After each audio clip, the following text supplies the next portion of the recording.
la sala hay guantes y eso, pero o sea, esos son recursos del hospital, ¿no? Si la universidad les da a ustedes específicamente, hay que utilizar lo que les da la universidad. Entonces, los que van a la práctica, lleven sus guantes. Digo, ahí uno los puede agarrar, pero son los recursos del hospital, ¿no? Sí. Entonces, lleven ustedes, si la universidad se los da, lleven sus guantes, lleven sus espéculos, sus lubricantes, y para los turnos lleven ahí la dicho acá. O por lo menos ténganla usted, pues, para que... Pero para sala no ocuparían la caja, sino que pedirle no, los la guantes. caja no, sino que guantes, espéculos, lubricantes. Nosotros que somos el viernes, y después se la entrego a Elías, que sea responsable. Sí.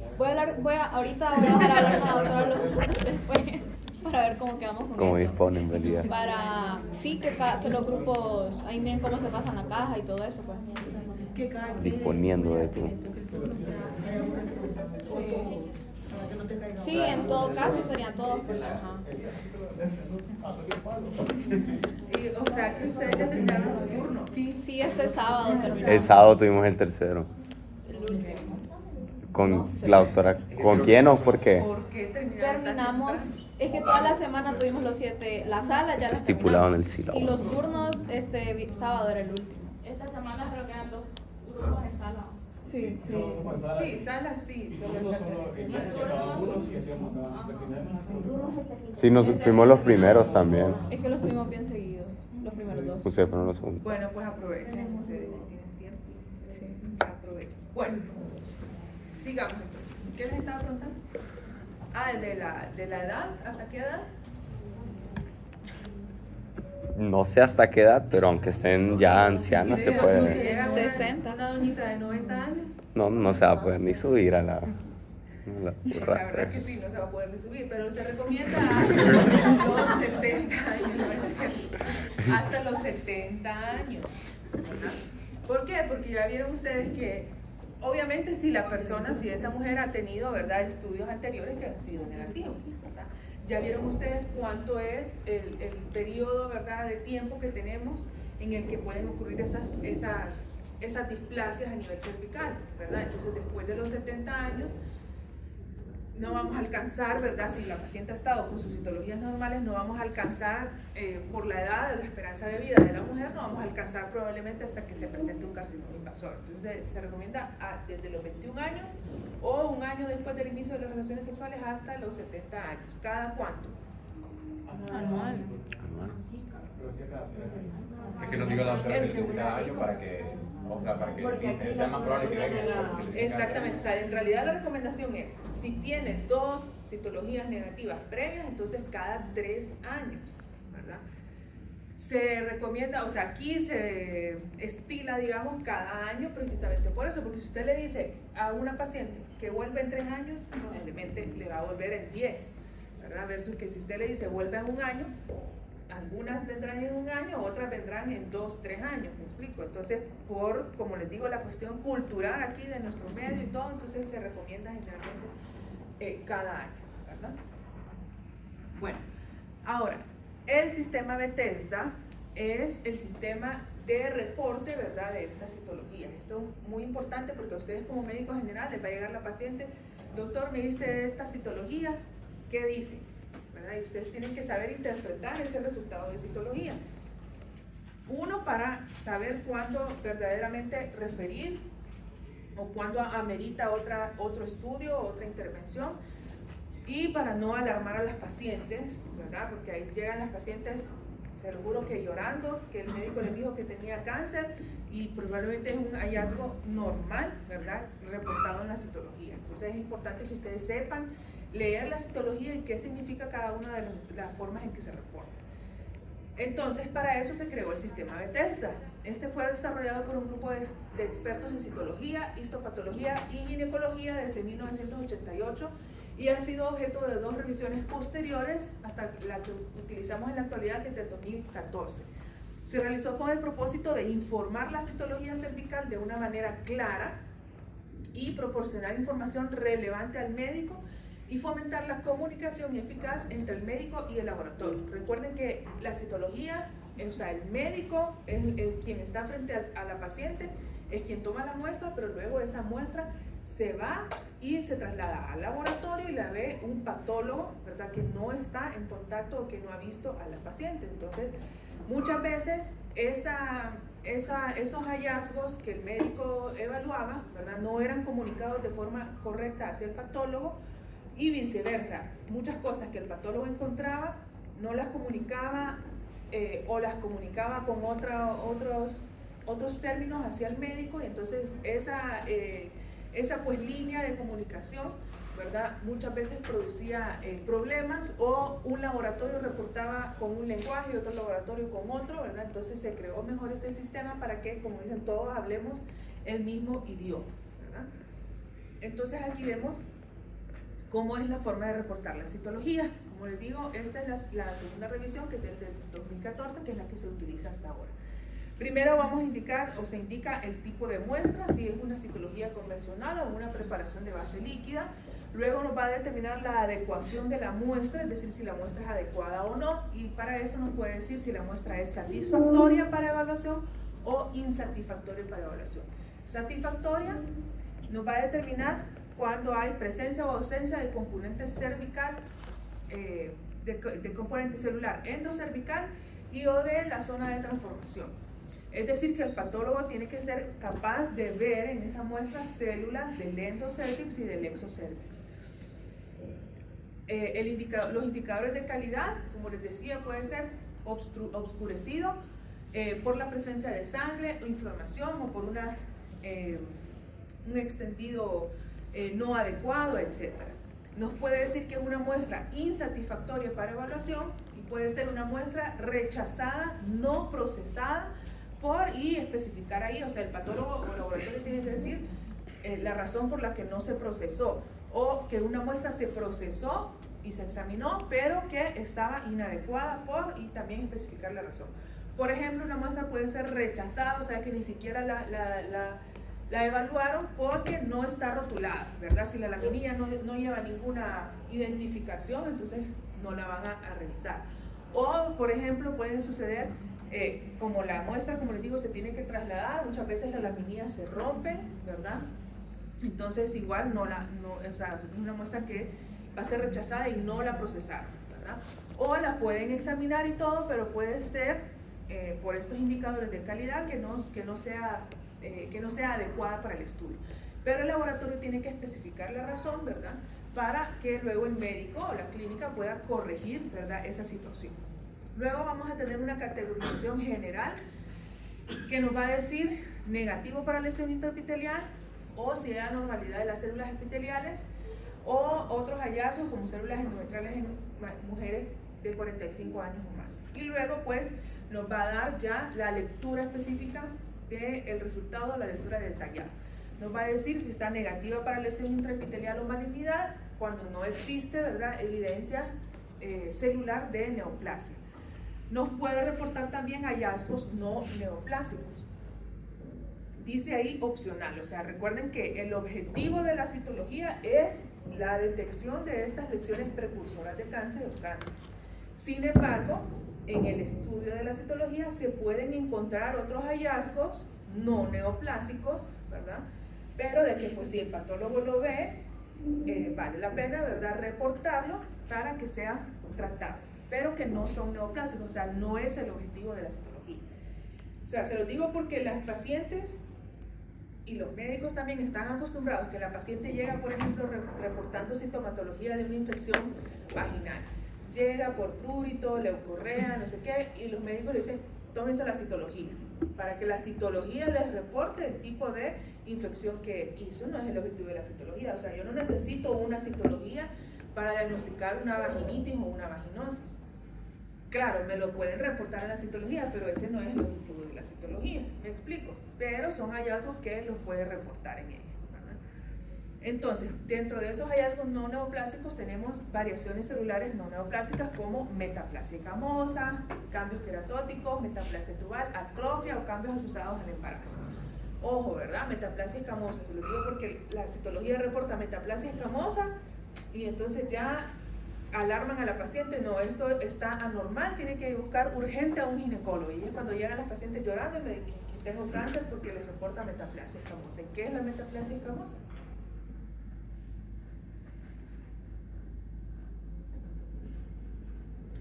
esa transformación celular que les mencioné del epitelio columnar al epitelio escamoso. Entonces eso es un hallazgo normal, ¿verdad? Cambios celulares reactivos asociados a inflamación, cervicitis, radiación o dispositivos intrauterinos, ¿verdad? Por eso es importante también en la información que le mandamos al laboratorio o al patólogo, ¿verdad?, detallar esas situaciones si la paciente es usuaria del dispositivo intrauterino o si ha sido sometida a algún proceso de radiación, ¿verdad?, o si está pasando por algún proceso infeccioso o si utiliza anticonceptivos de larga data, también esos son, o si la paciente está embarazada, ¿verdad? Todo eso hay que ponerlo dentro de los datos clínicos para que el patólogo entonces con esta información pueda hacer una interpretación adecuada de esos hallazgos que está observando a nivel de microscopio, ¿verdad? También células glandulares en pacientes que han sido sometidas a esterectomía. Organismos que se pueden encontrar en la citología: la presencia de tricomonas vaginales, elementos micóticos compatibles con cándida, cambios en la flora vaginal sugestivos de vaginosis bacteriana, etcétera, etcétera, ¿verdad? Entonces, como les digo, sí, la citología nos puede reportar estos hallazgos, pero pues no es el objetivo principal de la citología. También anormalidad de esas células epiteliales. Dentro de las células escamosas podemos tener células escamosas atípicas. Dentro de estas células escamosas con atipia de significado indeterminado, el famoso ASCUS, células escamosas con atipia que no excluyen una lesión de alto grado o una lesión intraepitelial escamosa ya de bajo grado, llámese NIC1 o displasia leve, o una lesión intraepitelial escamosa de alto grado, o sea, NIC2, NIC3 o una displasia moderada o severa, ¿verdad? Estos primeros dos, el ASCUS, que es atípicas de significado indeterminado o atípicas que no excluyen una lesión de alto grado, quiere decir que el patólogo encontró, ¿verdad?, células que no son normales, que presentan algún tipo de atipia, pero que no cumplen con todas las características como para determinar es una lesión de alto grado o es ya un carcinoma invasor o es una lesión de bajo grado. Sin embargo, pues no están completamente normales, ¿verdad? Entonces ahí sí, con esto, ¿verdad?, amerita otra evaluación. Ya vamos a ver cuál es el manejo, ¿verdad?, que se le debe dar a todos estos hallazgos. Y ya las lesiones, las displasias, pues ya cuando hay alteraciones, ¿verdad?, a nivel celular, que dependiendo de las características, eso a nivel histopatológico, no nos vamos a meter a eso, se clasifican como displasia leve o una displasia moderada o severa. O si ya tenemos, ¿verdad?, un carcinoma, entonces nos puede reportar la citología también un carcinoma de células escamosas. ¿Ok? ¿Preguntas? Bueno, luego el otro test de tamizaje tenemos la inspección visual con ácido acético. Esto consiste en la aplicación en el cuello del útero de ácido acético al 5% y el empleo de una luz blanquecina que permite constatar la presencia de una lesión que reacciona con color blanco a la aplicación de solución. La interpretación del examen se realiza a partir de considerar positiva el tono blanco que se presenta en las diferentes tonalidades según el grado de afectación, mientras que la ausencia de la reacción se le llama negativa. Es decir, que si aparece una lesión blanca es una IVA positiva. Si no hay esas lesiones blancas tras la aplicación del ácido acético, entonces es una IVA negativa.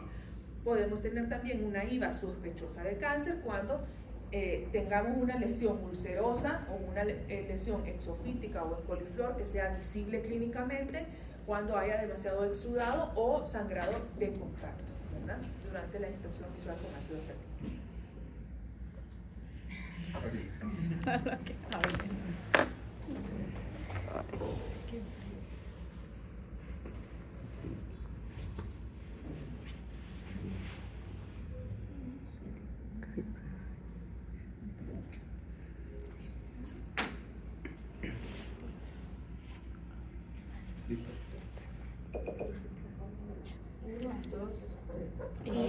Soy la licenciada Isabel Robles Chávez. En esta ocasión nos corresponde desarrollar la demostración de habilidades en impresión visual con ácido acético IVA. Es muy importante, antes de realizar este tamizaje, contar con los insumos y sobre todo con una buena fuente de luz. Luego procedemos a calzarnos los guantes. Estos necesariamente no tienen que ser estériles, pueden ser simplemente limpios.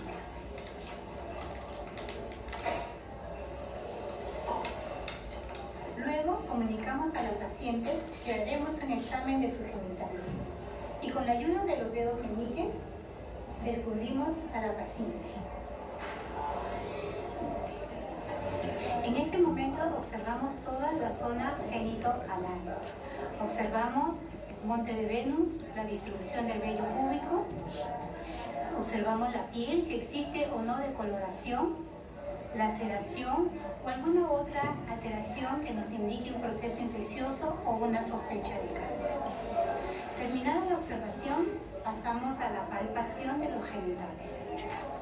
Con nuestra mano izquierda y nuestros dos dedos a modo de pinza, ubicamos la uretra. Hacemos una leve presión e identificamos si existe o no secreción. Palpamos glándulas uretrales o de Skene.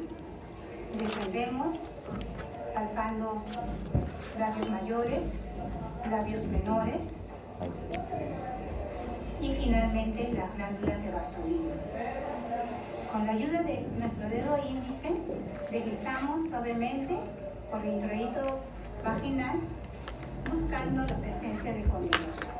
Finalmente observamos la zona perianal en busca de alguna lesión. Luego procedemos a colocar el espectro utilizando la mano derecha. Con la ayuda de dos dedos de nuestra mano izquierda hacemos una leve depresión, colocamos el espéculo en un ángulo de 45 grados, giramos, cambiamos de mano, buscamos el cuello uterino, fijamos y con la ayuda de un hisopo limpiamos las secreciones. Es muy importante en esta etapa que el cuello esté completamente visible y centralizado. Retiramos la secreción y desechamos el hisopo. Luego nos hacemos la siguiente pregunta. ¿Es un cuello aparentemente normal o sospechoso de cáncer? Si es aparentemente normal, visualizamos la nueva unión escamo-columnar. Solo si esta es visible, procederemos con el tamizaje. Pero antes de continuar, es necesario fotografiar mentalmente todas las características del cuello. Luego, comunicamos a la paciente que le colocaremos la solución de ácido acético, empapamos el hisopo, colocamos con una leve presión continua durante 1 minuto.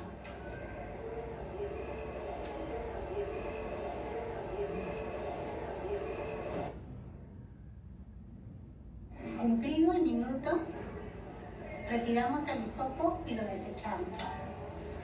Con calma observamos si es que se presenta alguna reacción o cambio, es decir, la presencia de una lesión acetoblanca gruesa en la zona de transformación o en relación a la zona de transformación. Luego procedemos a retirar el espéculo suavemente en un ángulo de 45 grados. Luego colocamos el espéculo en una solución de hipoclorito de sodio al 0.5% durante 10 minutos para la descontaminación adecuada. Para terminar con este tamizaje, realizaremos el tacto vaginal bimanual. Con la ayuda de nuestro dedo pulgar y anular, entreabrimos el introito vaginal que facilitará el ingreso de nuestros dedos índice y medio.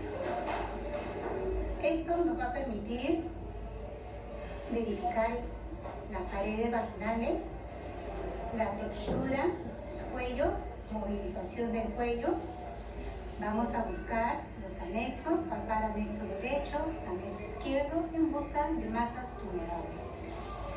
Finalizamos retirando la mano y con la ayuda de los meñiques, cubrimos a la paciente.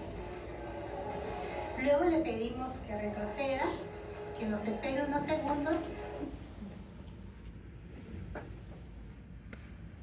Entonces, en esta imagen de aquí pueden ver a lo que nos referimos con lesión acetoblanca. Esto que está aquí es el orificio cervical, ¿verdad? Esta es la zona de transformación, entonces ahí vamos a aplicar el ácido acético. Entonces, si aparece en esta lesión que se ve aquí, como la pueden ver, blanca, ¿verdad? El labio anterior, bien delimitada, densa, opaca, entonces esto es una IVA positiva, ¿verdad? Si tras la aplicación del ácido acético no hay alteraciones de la coloración, sino que se mantiene como la mucosa normal, del color normal, rosada, ¿verdad? Entonces es una IVA negativa, ¿ok? Pero este es el tipo de lesión o a lo que nos referimos cuando dicen acetoblanca, ¿verdad? Y que tras la aplicación del ácido acético, entonces aparece esta coloración blanca, ¿verdad? Siempre tiene que estar asociado, ¿verdad?, a esa zona de transformación, que pueden aparecer otras lesiones en otras áreas, ¿verdad?, no en zona de transformación, que esas no van a ser significativas. ¿Preguntas de la IVA? Y por último, dentro de las pruebas de tamizaje tenemos el test de BPH. Esta es una técnica de tamizaje que detecta el material genético del virus a través de una muestra de fluido cervical.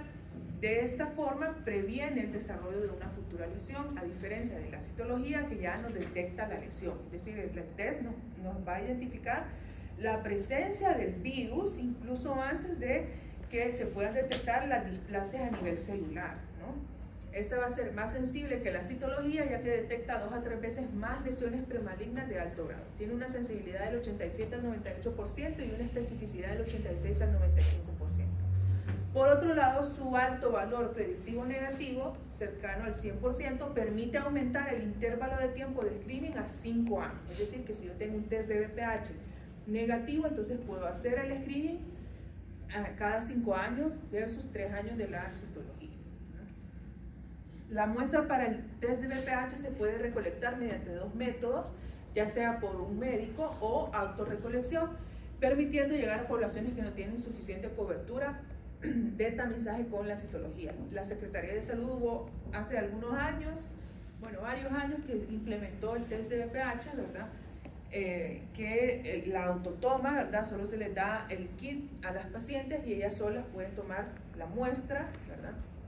Se toman la muestra sola y entonces luego se lleva para estudio. Esto beneficia, ¿verdad?, lo que les digo, porque hay muchas cuestiones culturales que las pacientes no van al médico por pena, o en las comunidades pequeñas, ¿verdad?, incluso no les gusta ir al centro de salud porque la enfermera se entera de todo y entonces anda pasando el chisme por todo el pueblo, ¿verdad? Entonces todas estas cuestiones pueden retrasar el diagnóstico del cáncer cervicouterino. Entonces el test de BPH, al ser una autotoma, ofrece una ventaja, ¿verdad? O unidades de salud que son muy lejanas, ¿verdad?, que probablemente sea más difícil el transporte de la citología o más tardado, ¿verdad?, porque hay algunas comunidades que son tan lejanas o tan pequeñas que, por ejemplo, se toma la citología, pero no es como que la toman y ya la mandan para estudio, sino que esperan a que se recolecten un montón, ¿verdad?, para luego poder trasladarlas. Entonces esto podría mejorar un poco esas situaciones.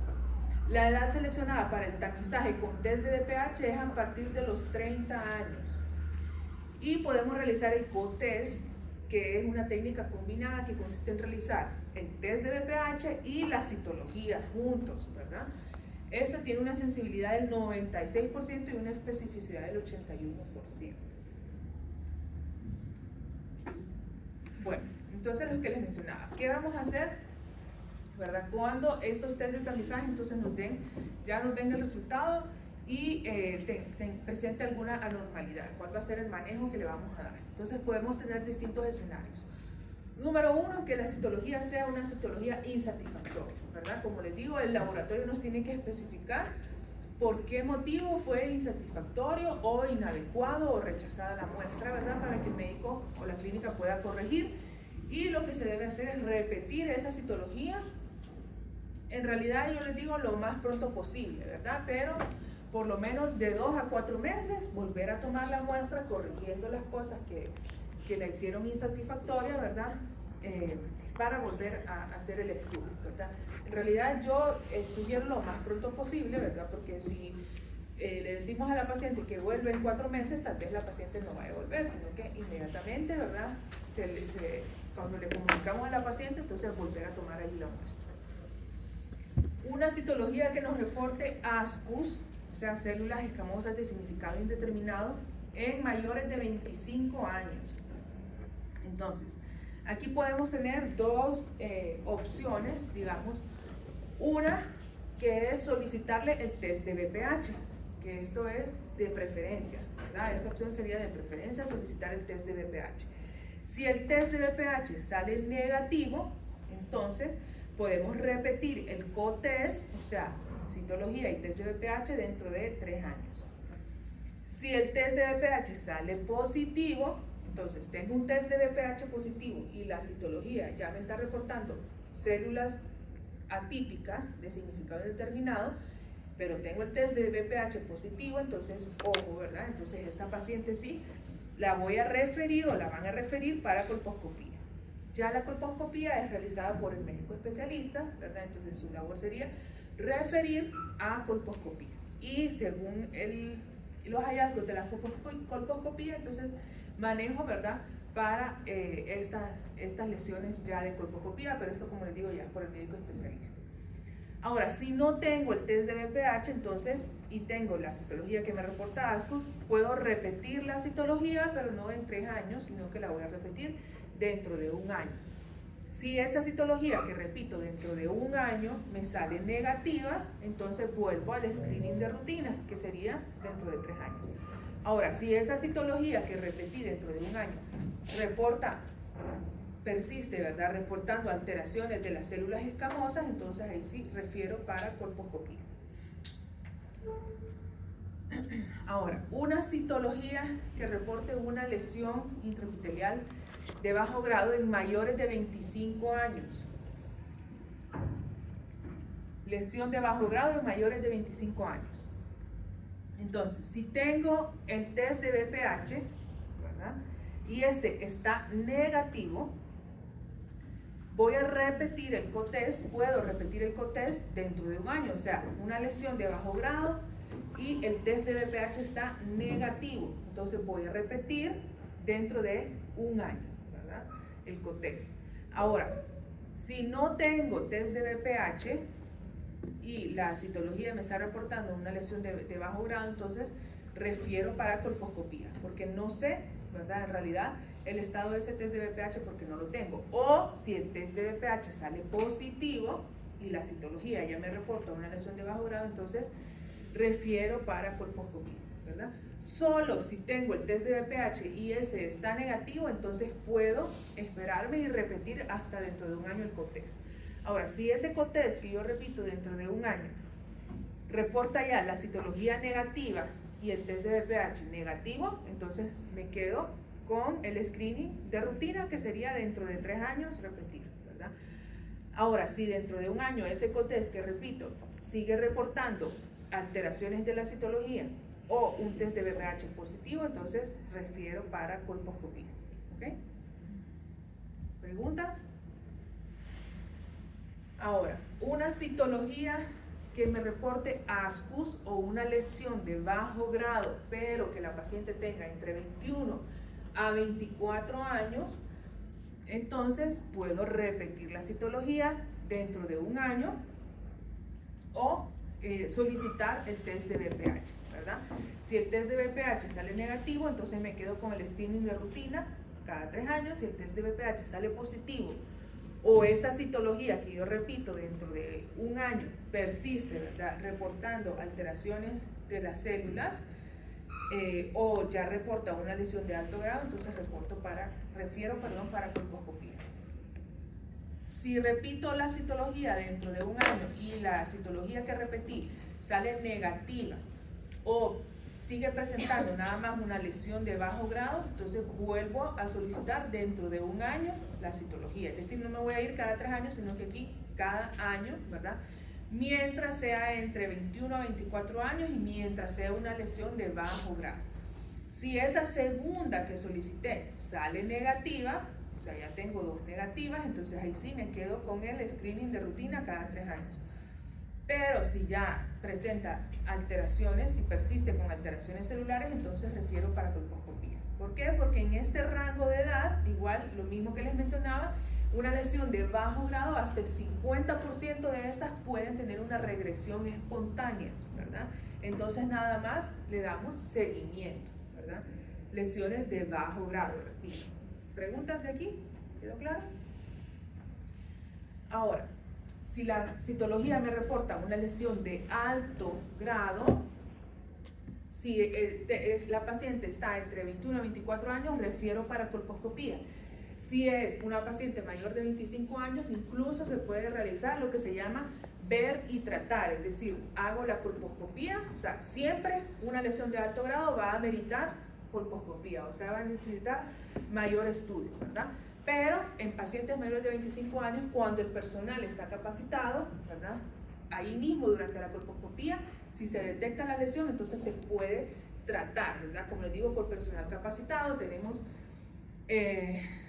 crioterapia, ¿verdad? O electrocauterización, que ahí mismo, sin necesidad de esperar el resultado de la biopsia, pues, si estoy viendo la lesión ahí en la colposcopía, entonces ahí mismo trato la lesión, ¿verdad?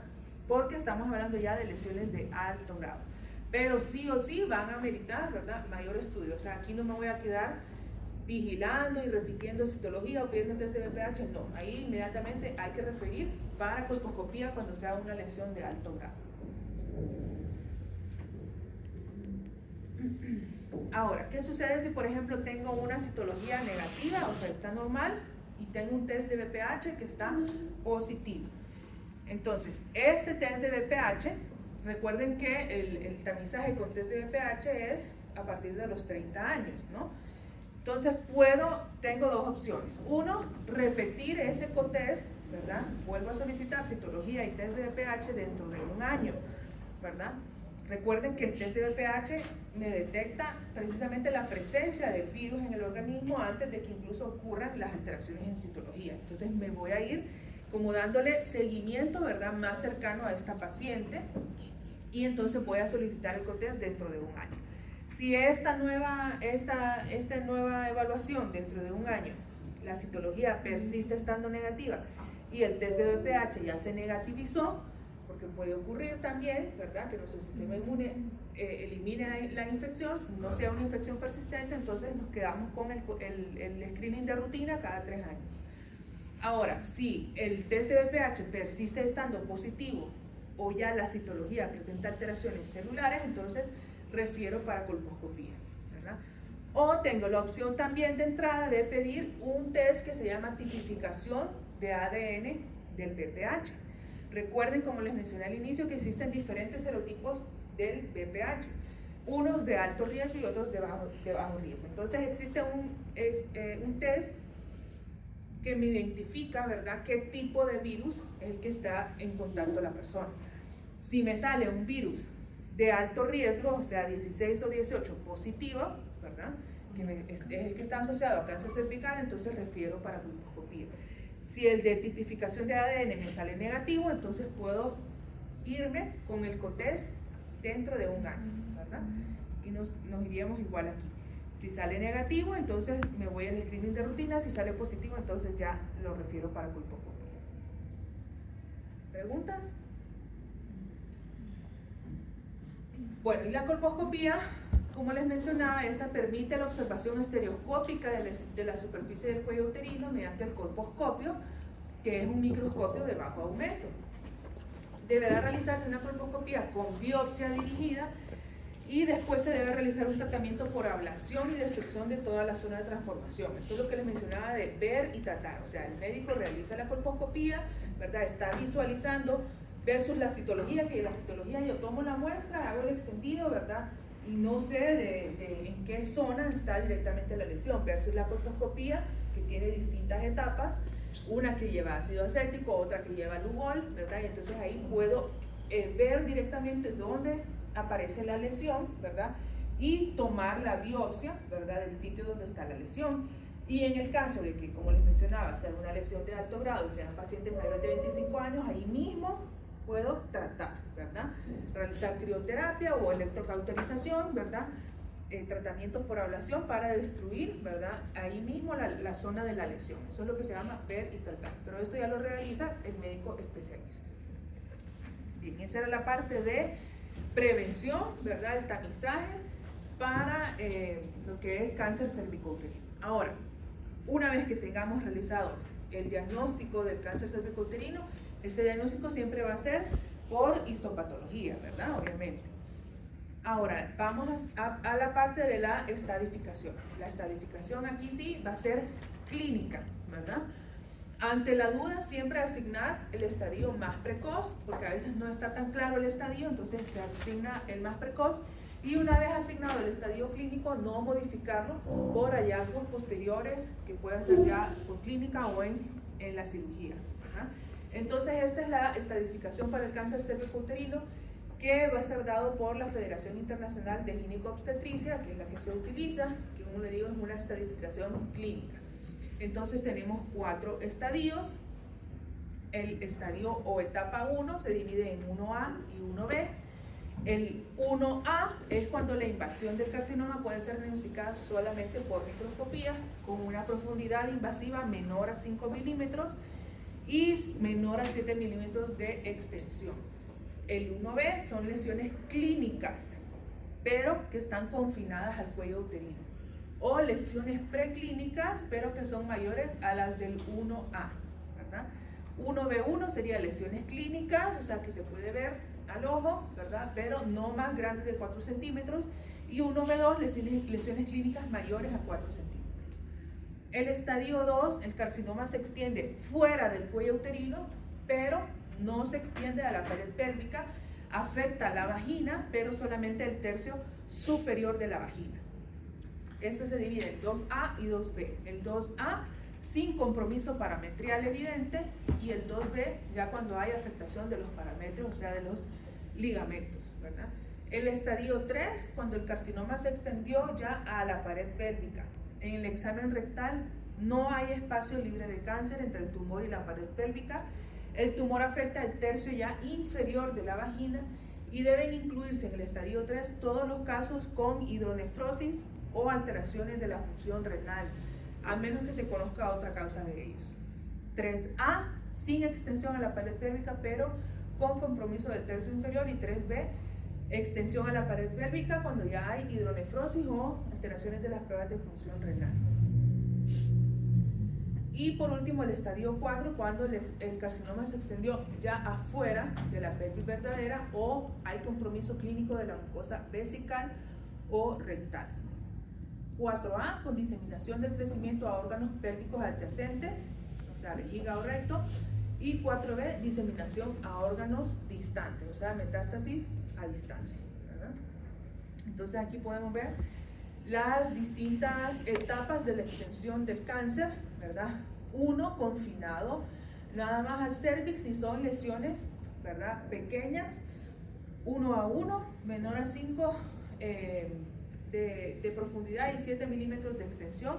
El 1B, cuando está confinado a cervix, pero ya son lesiones clínicamente evidentes, ¿verdad?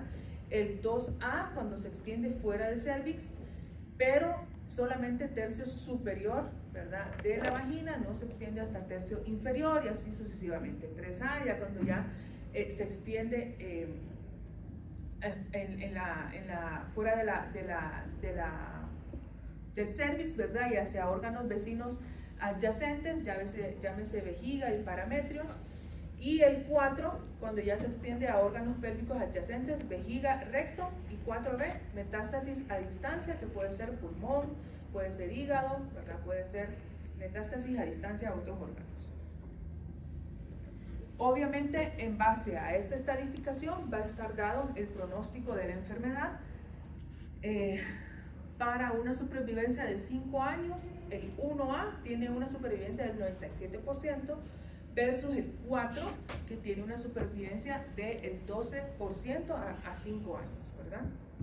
Para eso en realidad nos sirve la estadificación, para dar el pronóstico y las opciones de tratamiento según el estadio clínico. Ok, hablando un poquito nada más de la anatomía patológica, ¿cuáles son los distintos tipos histológicos del cáncer que podemos tener? Tenemos el cáncer escamoso, que va a ser la variedad más frecuente. De esta tenemos las variantes de células grandes queratinizantes, células grandes no queratinizantes y de células pequeñas. De estas, el de células grandes es el que tiene mejor pronóstico. Sea escamoso, va a ser el más frecuente. Tenemos el adenocarcinoma, que este va a ser el más frecuente en mujeres jóvenes. Tenemos adenocarcinoma con mínima desviación y adenocarcinoma piloglandular, que este específico tipo histológico es el que se ha asociado con el uso que les mencionaba de larga data de anticonceptivos orales. Y tenemos el adenoescamoso, que es una mezcla de los componentes escamosos y del adenocarcinoma. Por lo tanto, va a tener peor pronóstico, ¿verdad? Dentro de las variantes tenemos el carcinoma de células vítreas, el basal adenoide y el adenoide quístico. Esto obviamente nos lo reporta el patólogo a través de la biopsia que nosotros enviamos.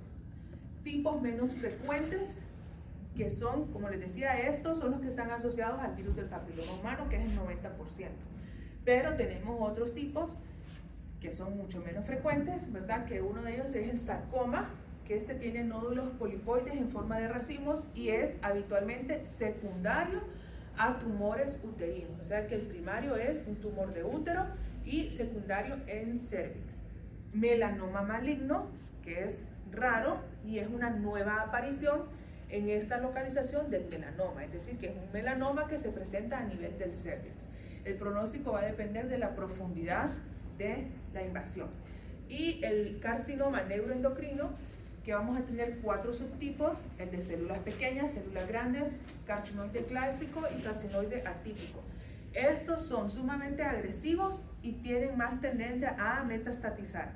Entonces tienen peor pronóstico, ¿verdad? Cuando tenemos un neuroendocrino, ¿verdad? Esto, como les digo, nos sirve más que todo para saber el pronóstico, ¿verdad? De cada uno de ellos según el tipo histológico. No vamos a hablar específicamente de las características histológicas porque no es nuestra área, ¿verdad? Ok, ahora en cuanto al tratamiento, ya vimos la estadificación, el diagnóstico, estadificación y ahora las opciones de tratamiento. Podemos tener un rango, ¿verdad?, de opciones para tratar el cáncer cervicouterino y esto va a depender, como les decía, de la estadificación, ¿verdad? Podemos tener opciones quirúrgicas, radioterapia, quimioterapia o quimiorradiación. Los criterios a considerar: la edad, el estado de salud general, la extensión del cáncer, ¿verdad?, la estadificación y la presencia y tipo de complicaciones que puede tener la paciente. Entonces, dentro de la cirugía, esta pues presenta ventaja frente a radioterapia en mujeres jóvenes. ¿Por qué creen ustedes que pudiese ser mejor en mujeres jóvenes una cirugía que radioterapia? Por la fertilidad. Por la fertilidad, ¿verdad?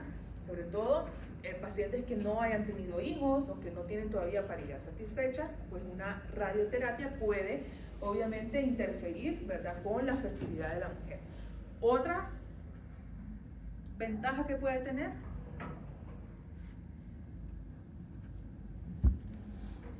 en una mujer joven, ¿verdad? O sea, la radioterapia produce afectación de células sanas y no sanas, ¿verdad? Entonces puede interferir con lo que es la lubricación vaginal, ¿verdad?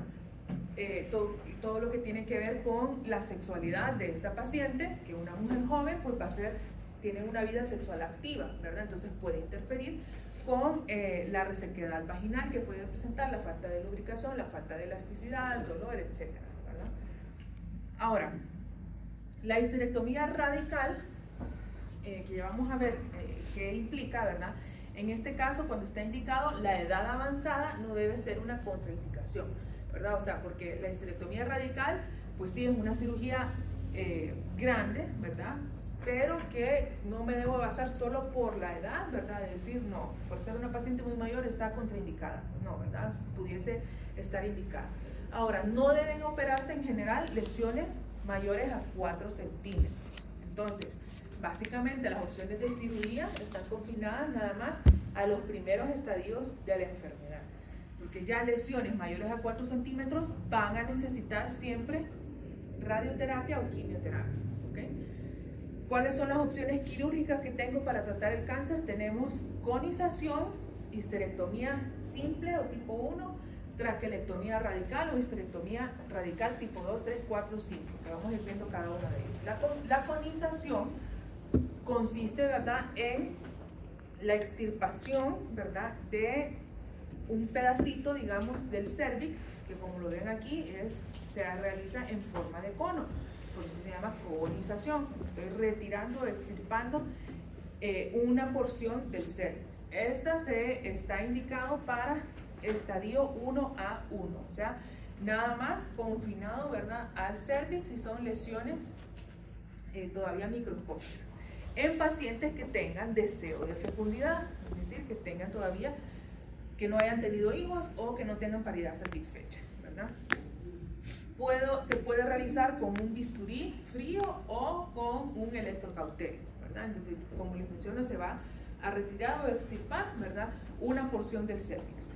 Sin embargo, cuando yo hago ese corte, ya sea con el bisturí o con el electrocauterio, ¿verdad?, puede quedar en los bordes o fuera de ese corte que yo hago, ¿verdad?, puede quedar enfermedad residual, es decir, que me queden todavía células malignas fuera de ese corte que yo hice. Entonces, el riesgo de enfermedad residual con conización puede ser del 4% si los márgenes y el legrado están negativos. Es decir, cuando yo mato ese pedacito que corté, obviamente lo tengo que mandar a biopsia, ¿no?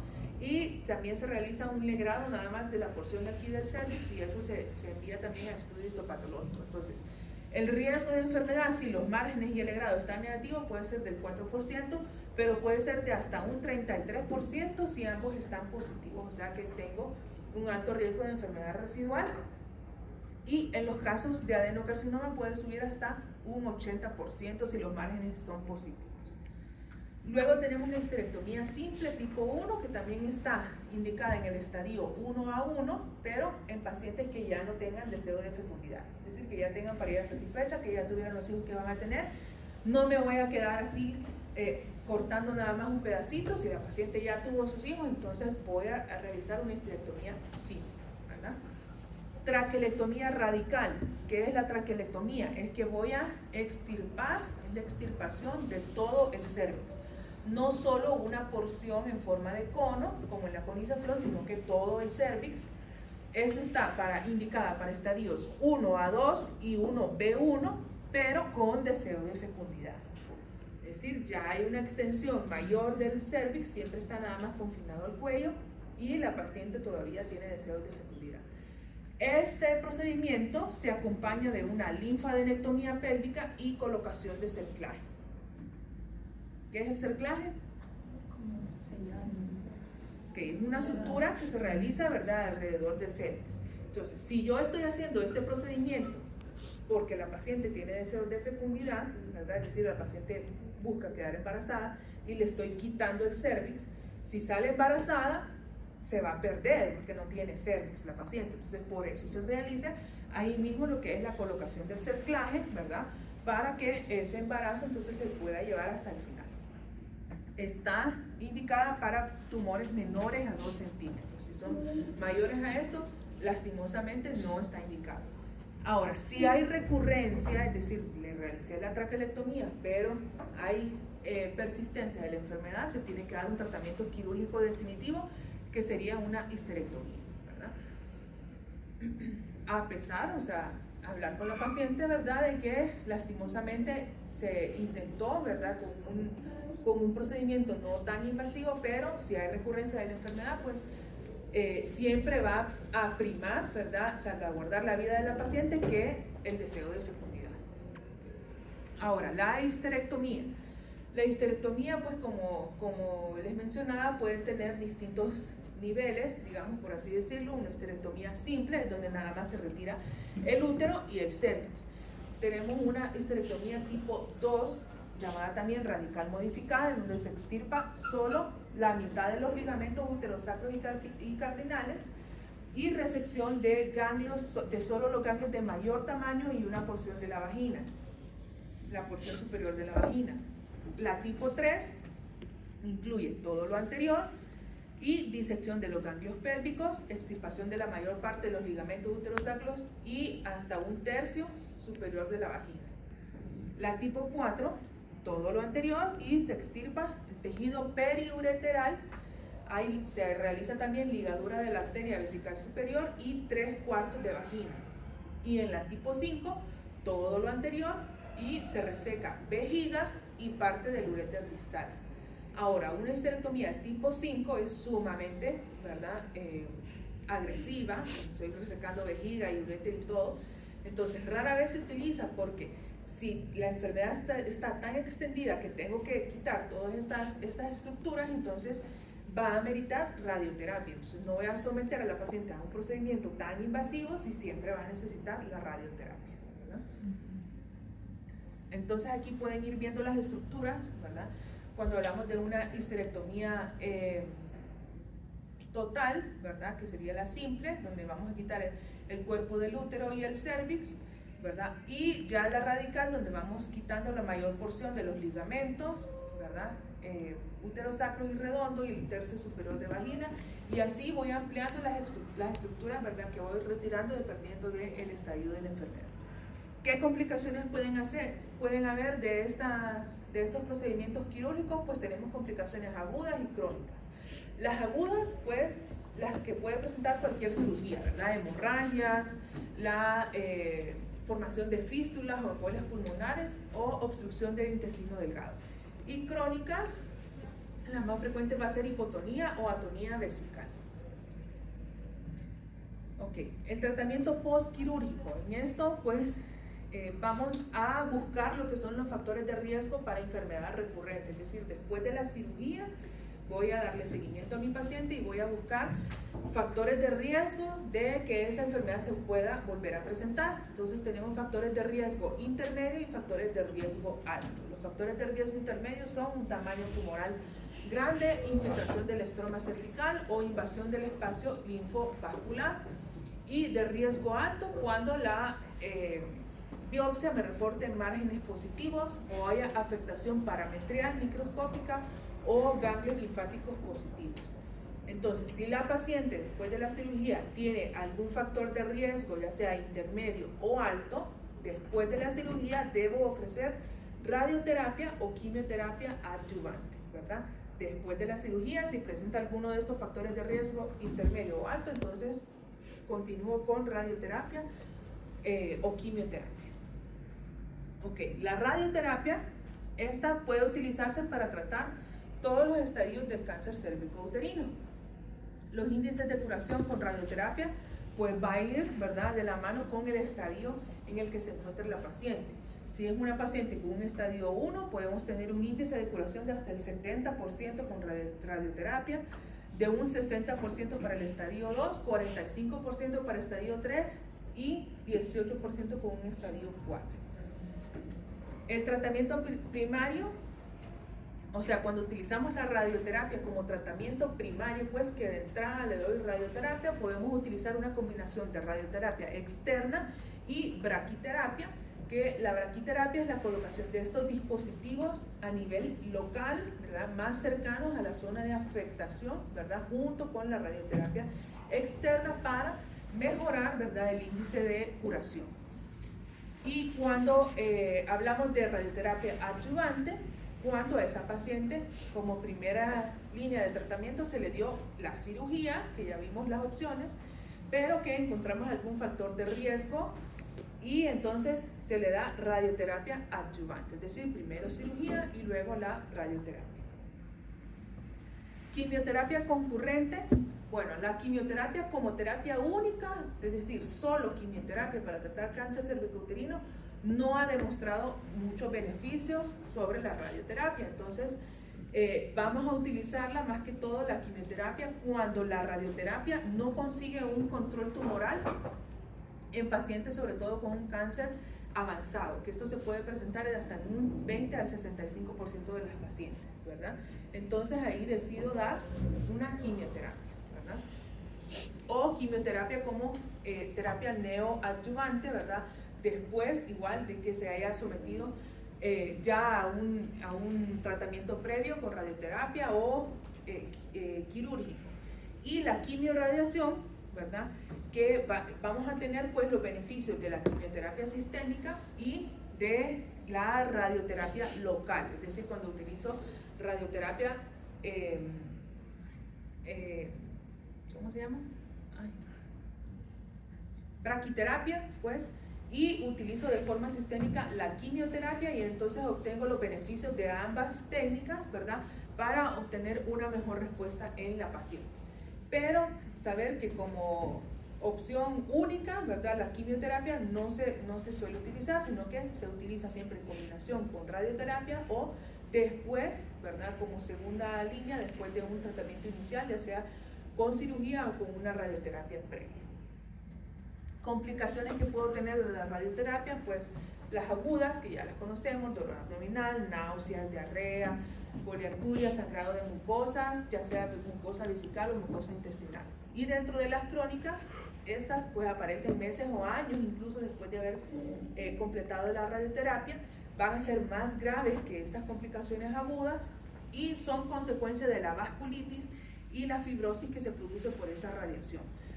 Podemos presentar fístulas, se pueden presentar fístulas rectovaginal, vésico-vaginal o también obstrucción parcial del intestino.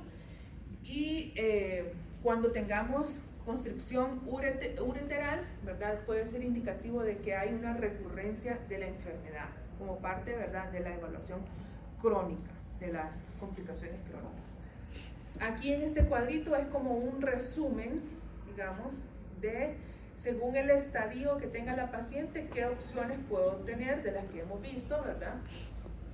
Tanto opciones quirúrgicas como ya sea radio o quimioterapia, ¿verdad? Dependiendo pues del estadio de la enfermedad y, como les mencionaba, de el deseo de fecundidad de la que tenga la paciente, ¿verdad? Porque en base a eso pues se van a tomar las decisiones. El tratamiento paliativo, pues este tratamiento va a estar orientado nada más a mejorar, ¿verdad?, un poco la calidad de vida de esta paciente, pero no, ¿verdad?, a tratar pues o a curar la enfermedad, ¿verdad? Eso se debe dejar claro siempre con el paciente y sobre todo con los familiares del paciente, ¿verdad? Que esta va a intentar nada más, como les digo, mejorar la calidad de vida, es decir, aliviar los síntomas dolorosos y la hemorragia asociada a la enfermedad avanzada. Pero ya con estadios tan avanzados, ¿verdad?, probablemente no vayamos a tener índices o tasas de curación exitosas, sino que solamente pues mejorar esa calidad de vida. Como tratamiento paliativo se puede ofrecer radioterapia, quimioterapia o una combinación de radio y quimioterapia, ¿verdad? Pero nada más para aliviar los síntomas, ¿verdad?, sobre todo de dolor y de hemorragia que pueden estar asociados a esa enfermedad avanzada. El pronóstico pues va a depender de la extensión del carcinoma, del tamaño del tumor, si hay metástasis a ganglios linfáticos y pues de la edad que tenga la paciente. Y esta parte que es muy importante, ¿verdad?, en cuanto al seguimiento, porque pues el tratamiento oncológico está disponible en las zonas urbanas de nuestro país, o sea, llámese aquí, Tegucigalpa o San Pedro Sula. Pero esas pacientes reciben su tratamiento y luego van a su lugar de origen a dar el seguimiento. Entonces muchas veces el seguimiento le toca al médico general, ¿verdad? Entonces es importante que estemos atentos, ¿verdad?, a los signos tempranos que nos puede presentar esa paciente de una recurrencia del cáncer, ¿verdad? Y cuál es el seguimiento que le vamos a hacer.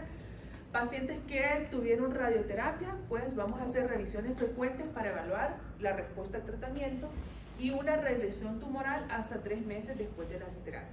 Durante los primeros 2 años después del tratamiento en estas pacientes se debe realizar siempre una exploración pélvica, una exploración de ganglios y un estudio vaginal, es decir, especuloscopía, cada 3 meses. O sea que yo voy a estar citando a esta paciente cada 3 meses durante 2 años y en cada evaluación le voy a hacer todo ese examen físico que debe incluir exploración pélvica, exploración de ganglios y la especuloscopía.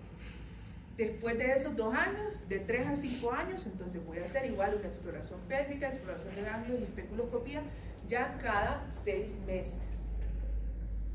Y aquellas pacientes que tuvieron una enfermedad avanzada, Todas estas pacientes ustedes pues se van con una epicrisis, ¿verdad? A donde ahí va toda la información del tipo de enfermedad que tuvo y el tratamiento que recibió. Entonces ustedes tienen que revisar esos papeles, ¿verdad? Y si se trató de una enfermedad avanzada, entonces solicitar en estas pacientes una radiografía de tórax anual para determinar también metástasis a distancia, que lo más frecuente es a nivel de pulmones, ¿verdad? Entonces, por lo menos una vez al año solicitar una radiografía de tórax. Aquellas pacientes que fueron sometidas a una histerectomía radical, se les debe solicitar también una tomografía con urografía 6 a 12 meses después de la cirugía, ¿verdad? Porque una de las complicaciones más frecuentes durante la histerectomía, por la cercanía de los órganos, ¿verdad? Es que pueden haber lesiones a nivel renal, ¿verdad? A nivel de los uréteres sobre todo, entonces se debe hacer una tomografía con urografía para descartar estas complicaciones. Y después de estos 6 meses, ¿verdad? Entonces la voy a evaluar anualmente, ¿verdad? Entonces voy a ir paseando, ¿verdad? Esas evaluaciones, primero cada 3 meses, por 2 años, luego cada 6 meses, por otros 2 años, y luego me quedo con un seguimiento anual. Como regla general, saber que cuanto mayor sea la lesión o haya sido la lesión, entonces menor será la media de tiempo de recurrencia de esta enfermedad, ¿verdad? Entonces, ojo con esas pacientes que hayan tenido tumores muy grandes o enfermedad muy extendida, ¿verdad? O que haya sufrido o ameritado tratamiento pues más agresivo, entonces va a ser menor el tiempo en el que pueda reaparecer la enfermedad. Entonces ustedes son los que tienen que estar vigilando, ¿verdad? Y siempre realizar una exploración, un examen físico completo, y ante cualquier hallazgo anormal, referir inmediatamente a seguimiento con oncología, ¿verdad? Bien, ¿preguntas? ¿No?